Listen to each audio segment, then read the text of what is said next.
take this opportunity on Christmas to celebrate everything that Sweetie has had to overcome these past 6 months to be here with us today. When Sweetie first arrived in our home, it was clear that something was very, very wrong. I immediately took her to the vet and we ran various diagnostic tests, and we ended up finding out that she had Lyme disease along with being severely malnourished.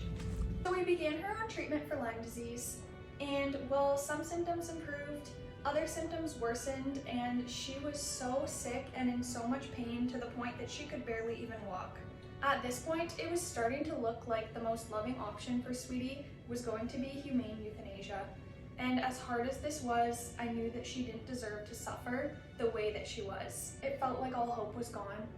And I reached out to a trusted friend who happens to be an incredible vet for a second opinion. I wasn't looking for a miracle. I was really just looking for reassurance that humane euthanasia would be the best choice for my sweet girl. But then out of this darkness, we found a glimmer of hope as a new potential diagnosis for Sweetie came to light. We went ahead and we did the necessary testing, and Sweetie tested positive for a fungal infection that is exceptionally rare in our region, valley fever. We finally had a diagnosis and a treatment plan, and I was on top of the world. I felt like I could finally stop holding my breath for the first time since Sweetie limped into my life. I quickly realized that I had let my guard down too soon, and just a few days after starting Sweetie on her antifungals, she began to crash again. She was in so much pain and she was crying out anytime she moved and anytime we tried to touch her. It was absolutely heartbreaking. My sweet bear. It became clear that she was not tolerating her antifungals, and at this point it felt like all hope was lost once again. I thought if the fungal infection didn't kill her, the treatment would.